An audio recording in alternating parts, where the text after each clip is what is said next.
distinguished people in the front row, and the second row, if I see the grey hairs, and my dear students. Mic, that to captive audience, and mic in front of an academician, politician, and activist can be very dangerous. So I checked with Professor Raisingani, and I was told I have about 45-50 minutes. So I will take that, and that's the reason I'm keeping my watch here. If I overshoot, give me some polite signals. Okay? Because there is a theme on which one can go on. Just one correction in the introduction. I was not a member of the Planning Commission, I was a member of a working group of Planning Commission, which is quite different. So that one should correct. I have been dealing with this subject for last about 33 years now. When I found this invitation, one attraction was meeting an old friend, Professor Dharmora and myself. We were together in Pandnagar, and we are meeting after 36 years. So that was one of the temptations, and I met two of your representatives who had come to this our campus a few months back, and I mistook them for students when they met me, but they were part of your administration. Very young, energetic ladies, and I could see the energy in the institute. So I said, okay, this is the opportunity to talk to this group. Basically, I have organized my presentation on these three themes. So one, we should be, those who are familiar, they need to pardon me, but most of you who wouldn't have got familiar with marketing. One problem with marketing is many people equate it with shopping. Marketing ke liye ja rahe hain. So one needs to clarify what is marketing. So I am using this opportunity to clarify to the larger audience. Essence is basically two things I am talking about. There is a philosophy of marketing, and there is a subject of marketing which practitioners and academicians keep dabbling with. So I will very briefly clarify that. Then let me also share with you, and you would have realized, globalization, strategy, value, entrepreneurship, innovation, these are some of the most misused words in management today. So anytime I use any one of these themes, and people mean it the way they feel like meaning it. So I try to clarify what is my meaning, and then I will expand on that very briefly. So that's the second part when I talk about marketing and entrepreneurship. And there are lots of myths around that, so I will just clarify some of those myths. And finally, few marketing challenges. There are n number of ways in which these can be presented, but I have organized it around three basic levels: a philosophical level marketing challenge, then academic challenge, and the practitioner level challenge.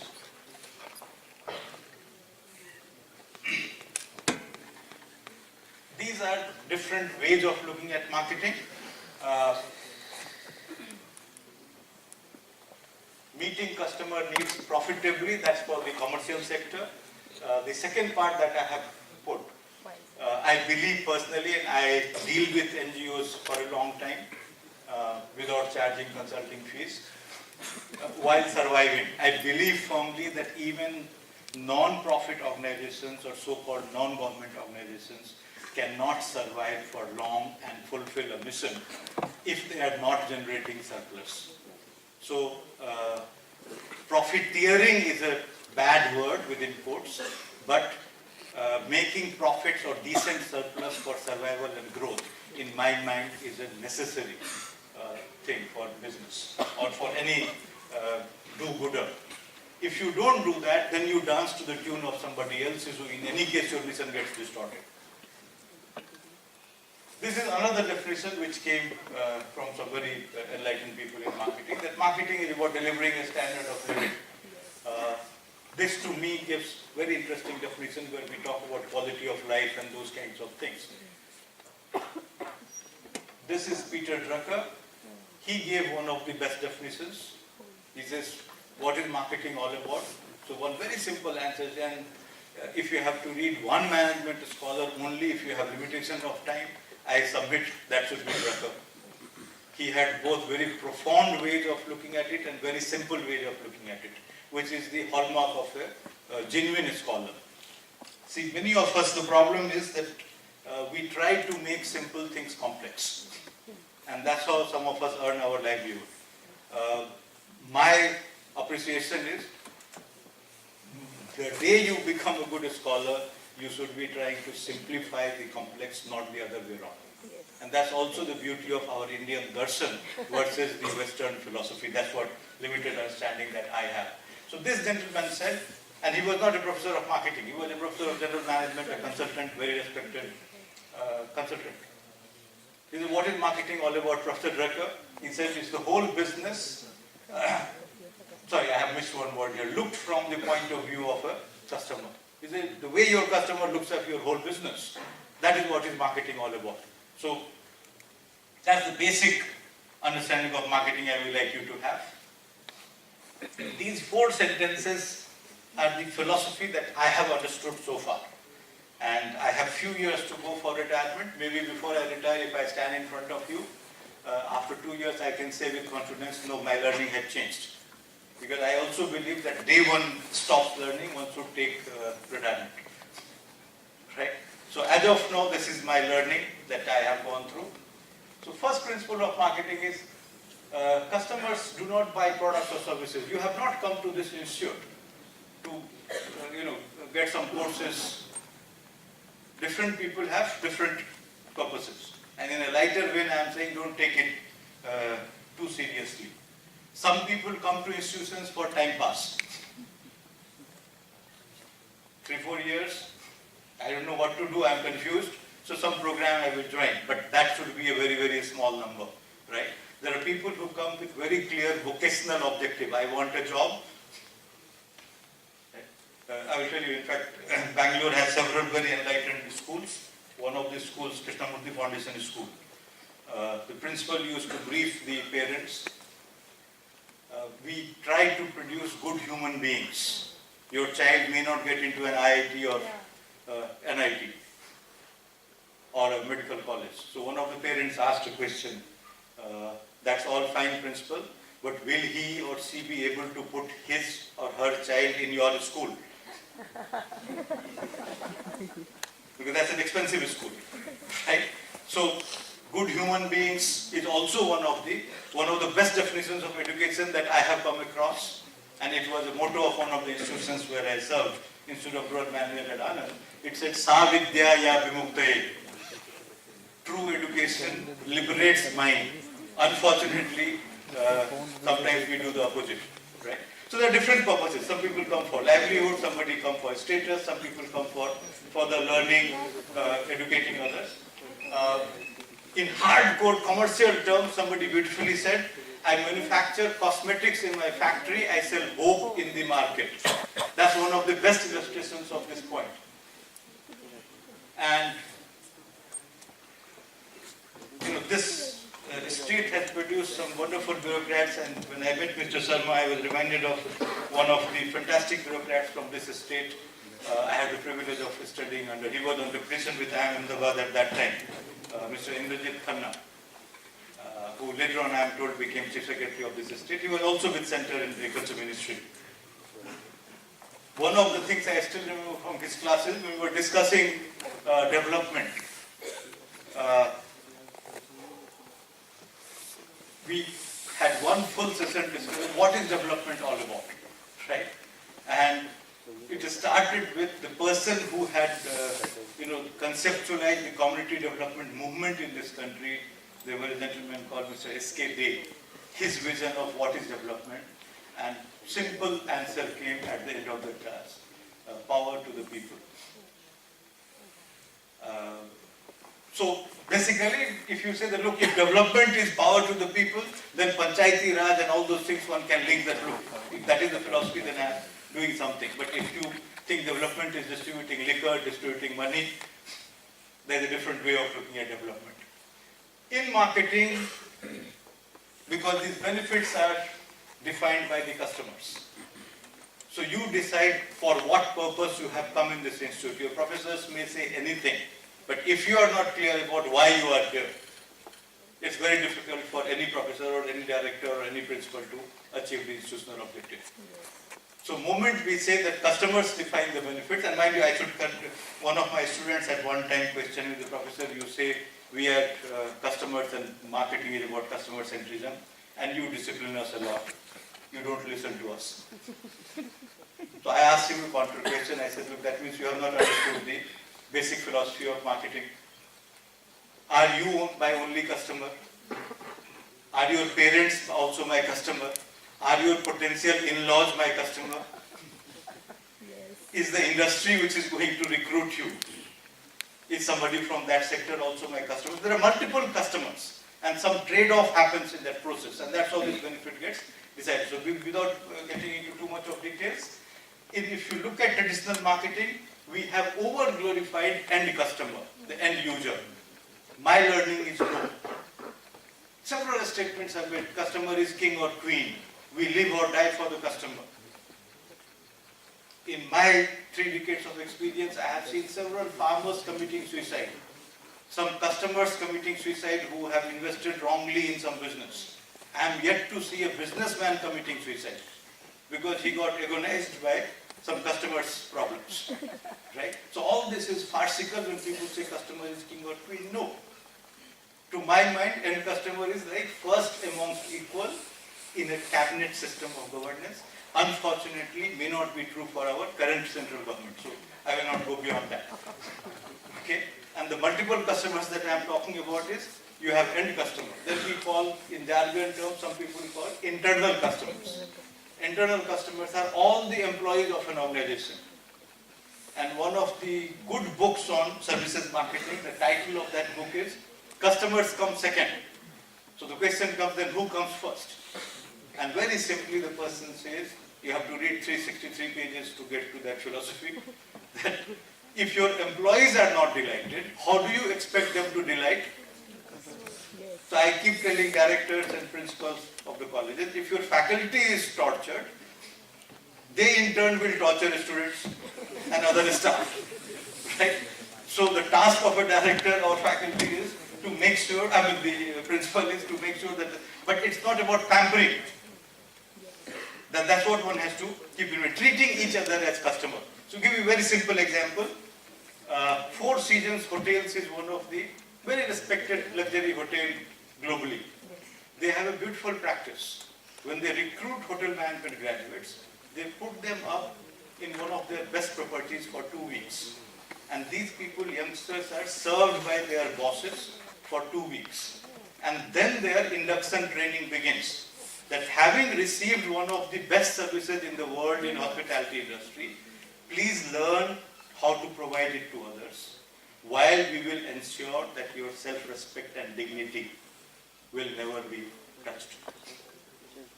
So that's the kind of treating employees as customers. Then you have your suppliers, your distributors, bankers, whole lot of other people. Finally, regulators. One of the problems of education sector today is policy making in government, both very enlightened and sometimes very, very short-sighted, because of which some crooks thrive and some good people suffer.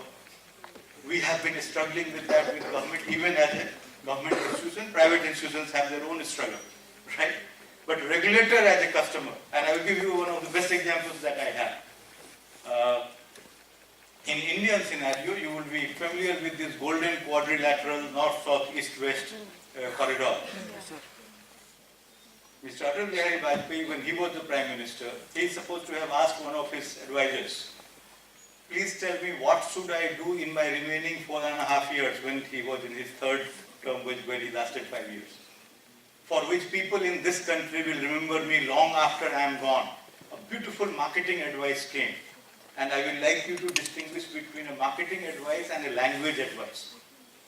This gentleman told him, to a BJP NDA Prime Minister, you should be remembered as Atal Shah Suri, period. And from that, this idea of golden quadrilateral north, south, east, west. Why Atal Shah Suri? The fellow knew that Vajpayee has read history, and moment I say this, he will be reminded of Sher Shah Suri, who created Grand Trunk Road. If customer is somebody else, I will not go into more details. There are several princes and other fellows in the waiting. Confusion will happen. The current prince in the waiting, if somebody says, his thing will be because there is a family friend called Lalit Suri. There should I construct hotels. So that's why first principle in marketing is you should know your customer. And second principle is marketing is about symbolism. Marketing is about analogies. So that's why marketing to a regulator I'm talking about. So multiple customers. When there is a trade-off, weakest link in this chain decides what goes to the ultimate customer. So if regulator feels threatened, like you will see, all this 2G, 3G controversy, somebody cheated the society and the government, all of us have to pay higher rates now for our telephones. So that's what one has to keep in mind. Third thing I am taking from Drucker, marketing philosophy says marketing is about market creation, not market sharing. So you will find LG came from nowhere, and LG today is in second half of 90s. And LG today last year was 16,000 crore company. And you would have found some of our market leaders of yesteryears vanished from the market. So those who thought of market creation, they have grown, they thrive. I will not get into too many examples. Just now we have completed 4 very interesting case studies on health sector. Our focus was South. There will be equivalent examples in North. So we looked at Arvind Eye Care in Madurai, we looked at Narayan Health, at one time Narayan Hridyalaya in Bangalore, and 2 others. And very, very interesting marketing learning I came. I hope and you, all of us should be proud. Arvind Eye Care, starting with 3 beds in the residence of a retired government doctor in 1976, today is the largest eye care system, not only in India, not only in Asia, but in the world. And that is how somebody sitting in Madurai has created the kind of possibilities. So you have examples after examples of those that who believed in, and mind you, Arvind Eye Care even last year treated 42% of its patients either free of cost or state government insurance basis, which pays them 750 rupees per cataract surgery only. And if you have some parent or somebody who has gone through cataract, you know that the cheapest cataract surgery anywhere else is today 15 to 20,000 per eye. So 42% patients treated either free or at 750 rupees courtesy that government insurance. And yet that system generated something like 30 crore surplus last year. Purely based on efficiency, management principles, and somebody called it beautifully, and that is marketing to my mind or management to my mind. McDonaldization of eye care in India. And when I ask somebody in that system that are you talking about junk eye care, the person says no. From McDonald's what we learned was the standardization. So you will find 2 patients put on 2 sides on a revolving tool doctor sits. He does one operation here. By the time he finishes this, turns around. So all the principles that you will learn in layout planning and all that, if you go to operations management, production operations management, being used there. The fastest eye surgeon in Arvind performs a cataract surgery in about 3 to 4 minutes. Average for Arvind is 12 minutes. Average for private hospitals in this country is about 45 minutes. So that's how you look at management principles, and the defect rate is better than some of the best in, not in India, but US. So benchmark is global. So that's what you need to look at. That is customer creation. And this again comes from Drucker, profit through customer delight. Many companies in this country, many institutions in this country have been profitable by torturing customers. But principle of marketing suggests that if you are, see, moment your customers have a choice, they defect and they walk away. So that's what you would have seen in your generation, whole lot of, when I booked my first gas cylinder, I still remember, 1979, 250 rupees was the amount I had to pay. And after paying, when I asked this Indian oil lady that how much time it will take for me to get the cylinder, she looked at me and she said, "You look young." Those days I was young. Before your retirement, your turn should come. And she gave me logic. That waiting list, you are so many millions in the waiting list. Per year, 3 of us are releasing so many cylinders. So about 31, 32 years will be the time that it will take for you to get your cylinder. I got it faster, but that was the time and people had to wait. Who can believe that Bajaj scooters had 9 to 11 years of waiting period? So we have gone through those kinds of torture. Right? But those days are gone. So basically we are saying marketing has changed over the years. So what is marketing? This framework of holistic marketing came when we joined hands with Philip Kotler's text on marketing. Is called Bible of Marketing. Globally, it's the largest selling marketing text. And Indian edition, we call it South Asian edition, is the second largest selling in the world after Mandarin edition in China. Two of us, myself from Bangalore and my friend Professor Abraham Kosi from Ahmedabad, joined him in 2005 for adapting it for South Asia. And that was the time when this framework came. So I am very proud of this. I am not claiming my contribution in this. It was 4 of us who conceptualized this. Very quickly I will tell you, this has now become a separate domain of marketing. Internal marketing is basically treating employees as customers. So there are issues like internal branding, how do you recruit the best, how do you attract the best talent, how do you retain the best talent. And let me share with you, while attracting talent, one of the simple examples of one of the best recruitment ads that I have come across. If somebody puts up in your campus, I don't know how many applicants will be there. I'm quoting. Wanted, and there is a gender bias, I'm quoting the original. Wanted men of courage for a hazardous journey. Poor working conditions, poor wages, safe return not guaranteed. On safe return, honor and fame guaranteed. So wanted men of courage for a hazardous journey, poor wages, poor working conditions, safe return not guaranteed, on safe return, honor and fame guaranteed. This was in the London newspaper in 1907. This was Ernest Shackleton, polar explorer. He wanted 26 other people to go with him on that expedition. He got 12,000 applications. This is what I call internal marketing. I suggested to 2 UPSC chairmen that for civil services I found this ad very apt. Then why don't you put it? And there was an army person there at one time, Lieutenant General. He said, even for armed forces, I will be reluctant to put this. Even those who are coming will run away. Right? But my submission is, that will work because that will attract the right kind of talent. But this is internal marketing. Whole lot of things have happened there. This came from services marketing domain in 70s. We said no, it is as much useful in other marketing as it is for services. So you have goods, services, business to business and all that. I'm not getting into this. This is basically, you will find some products, ads say something. When you buy that product, your experience is something else. When you face some company employees, your experience is of a third kind.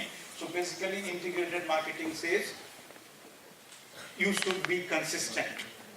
What you say, I will give you an example and I hope I am not sued. At one time I shared with Citibank. Citibank used to claim, city never sleeps. And as a student you might not have encountered, but your parents would have encountered. The Citibank card sellers, or most of the bank card sellers, I call them terrorists let loose in the market. Terrorist is a potential customer killer in marketing language, right? So untrained people who are not trained in sales being put to capture customers. Why do you waste your money on saying city never sleeps? There is 24/7, 365-day service, and here you have let loose to terrorists in the market. That is the problem of integrated marketing. For a long time, in Hindi we have a saying, Adhik Bhakti Chor Ka Lakshan. So I used to, even now I caution marketers that not everybody is interested in, when you buy some chips or something, you are interested in building a relationship with the company. So sometimes it's taken too far, right? But yes, institutions are interested in building relationship with their alumni. Today, alumni contribution is a major source of earning for IITs and IIMs even in this country, right? And business to business, it makes sense. Some other businesses also, it makes sense. So this came from business to business marketing. We said, no, for any marketing, this is important, but it should be done with certain cautions. And finally, we said, see, Mahatma Gandhi gave one of the best decision making, in my understanding, to political decision makers. Some of you might have read it. When Maulana Azad asked him that there will be a time when you won't be there, so who will guide us in political decision making? And he said, Maulana, I am giving you a tabiz. And that tabiz was, any time you have a decision dilemma, think of the Daridra Narayan, poorest of the poor, and ask a question, is it going to help him, be against him, or at least neutral to him? And go ahead with the decision which will at least help the poor and at least not go against him. My learning of marketing is, you have two customers, Daridra Narayan and Lakshmi Narayan. You need to ask the same question. And you should not take a decision which goes against Daridra Narayan. And it is not for charity, it is for survival. My limited understanding of problem of Naxalism and whole lot of lawlessness, one dominant part of it is because, and I will briefly deal with it, we have created huge disparities. So it is not simply a law and order problem. Here we talk about, there is a performance with regard to customer, the promises that if the institution says, I will teach you these things, at the end of the 4 years, you should be able to ask your principal or your professors, you promised me to teach this, were these courses offered or not, right? Some institution says guaranteed placement. Then you have a right to ask a question, you made a promise, why have you not been able to place me? So there is a customer related performance. The second is company related performance. Institutions are created with certain purposes, so institutions need to ask a question, am I achieving those performances? And there is a society environment related performance. So 3 levels of performance we are talking about. That's basically the whole holistic marketing. Coming to link between marketing and entrepreneurship. Entrepreneurship that I have understood. And we did something in our own institute which has flourished over a period of time. I was the founder chairperson of NS Raghavan Center for Entrepreneur Learning in IIM Bangalore. We tried to promote incubation centers and all that, which today is bearing fruit. My understanding is very simple. It's creativity plus commerce. That is entrepreneurship. There are lots of new ideas, so-called creative ideas, but if it doesn't have a business viability, to me it is not entrepreneurship. And most problems for technical entrepreneurs is this part. That many of them are brilliant technocrats, they understand the technology, but they don't understand the customer link. And that's where the business fails, or the financial part, all that. Second thing, a statement I am making is, people say, I am an entrepreneur, I am a small fellow, I don't have resources. Any entrepreneur you look at today, the fellow who created Microsoft, the fellow who created Nike, the fellows who created Dell, anybody globally I am talking about. They always started small, they were resource constrained. So entrepreneurs are not born with silver spoons and all that one talks about. Few myths in dealing with entrepreneurs that I have come across, particularly in the marketing interface. Many times people say marketing is commonsensical. I know how to buy and sell, right? First thing I hope you appreciate is common sense is not all that common, although the name is used very ruthlessly. And second thing is, there are certain principles you need to learn, so there is a correction. Marketing is expensive. Guess this Nike logo, that shoes, what would it have costed the company? Any close guess? How many dollars? $38. There is a range, sir. If you look at the web, you will find beginning with about $10 to $10,000. And because it has become a myth, but suppose I take $38 or I take $10,000. $10,000 for American kind of a business is peanuts, right? But if you look at the value of that logo today, it's huge. So this is what one needs to look at, that marketing is not expensive if you are creative. But if you are not creative, anything is expensive.